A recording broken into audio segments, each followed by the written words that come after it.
Let's say you want to become pope, head of the Catholic Church and shepherd to over 1 billion faithful.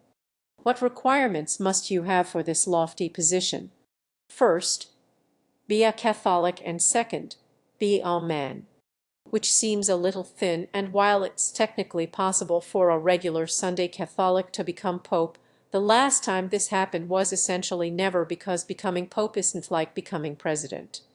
You can't just run for office. Selecting the pope is an inside job, and the men who do it are the cardinals, and while in theory they can select any Catholic man to become pope, in practice they prefer to elevate one of their own. The last time a non-cardinal became pope was more than 600 years ago, so while it isn't an official requirement, it's an unofficial official requirement. Thus, in order to become pope, you will first need to be a cardinal, and to do that you need to start climbing the Catholic corporate ladder. Step 1. Become a priest. Unlike some churches where you can just fill out a form online and poof, ordained, the Catholic Church treats becoming a priest as a real, you need training profession. So you're going to require a lot of education, usually a college degree in Catholic philosophy, and then a master's in divinity. In addition to your educational qualifications, you must also be a man unmarried and willing to remain celibate. If you meet these requirements and have been working with the church, then you can be officially ordained as a priest, which basically means you get to run a Catholic church or work with another priest who does. But you want to move onward, and to do that you need to take the job of the man who just made you a priest. Step 2. Become a bishop. Bishops are a much more select group. While there are about 400,000 Catholic priests worldwide, there are only about 5,000 bishops. While priests get churches, bishops get cathedrals from which they oversee a number of local churches. To advance your career, you must wait for a bishop in your area to be forced into retirement at age 75 or sooner than that, freeing up space for you. But you can't just apply, because there's already a secret list of potential bishops that's updated every 3 years based on who the current bishops in your area think would make a good replacement for one of their own. To be on that list, in addition to the obvious requirement of being a pious person, you should also be at least 35 years old, have been a priest for at least 5 years, and have a doctorate in theology or equivalent. Assuming you all these things, your name may or may not be on the secret list. The local bishops then give that list to the Pope's ambassador for your country, known as the Apostolic Nuncio. The nuncio picks 3 priests from the list, does in-depth research on them, conducts interviews, and selects the one he thinks is best. But it's not over, because the nuncio sends his report to Vatican City and the Congress of Bishops, who work there reviewing potential appointments from around the world. If the Congress of Bishops does like any of the 3 candidates, they can tell the nuncio to start over, returning to the list, picking another 3 candidates, doing more research, more interviews, and sending off their results. When the Congress of Bishops is happy with one of the nuncio's candidates, that name is given to the Pope, who can reject the candidate and start the whole process over. It shouldn't be a surprise that from vacancy to a bishop's replacement can take months, and on occasion years.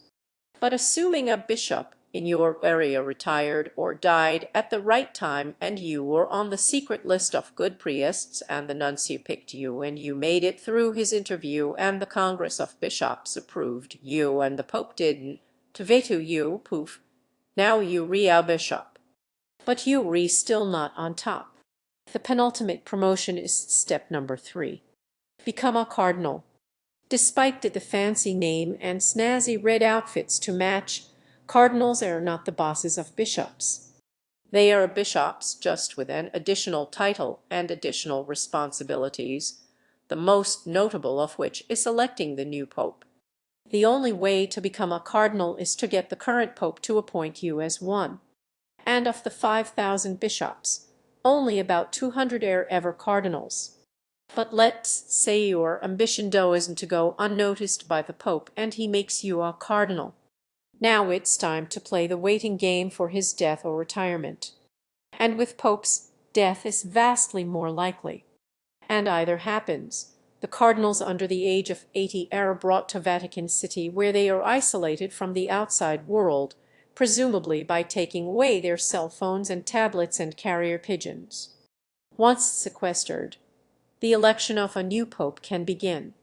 These elections are never exactly the same, because the ex-pope leaves instructions on how he wants his replacements to be picked, but in general it works like this. 4 times a day the cardinals go to the Sistine Chapel to vote, and to become pope one of them must get a 2/3 majority.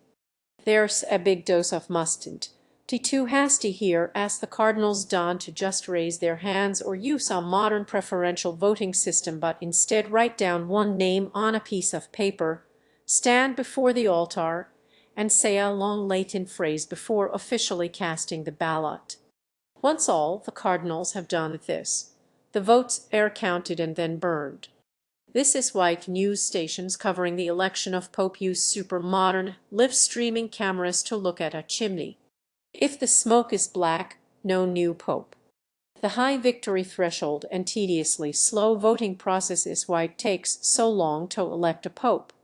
It's usually at least 2 weeks of voting, 4 times a day, 6 days a week, with 1 day a week reserved for prayer, but the record length is 3 years. Assuming you eventually win the support of your fellow cardinals, you have one final thing to do before becoming pope. Pick yourself a new name. There's no formal rule, and you can name yourself anything you like, but it's tradition to take the name of a previous pope. Upon the acceptance of your new name, the final ballots are burned clean to make the smoke turn white and announce to the world that a new pope has been selected. So that's the career path. Be born into the right half of the population, become one of 1 billion Catholics, then one of 400,000 priests, then one of 5,000 bishops, then one of 200 cardinals, wait for the current pope to die or retire, and convince 2/3 of your fellow cardinals to select you as the only pope.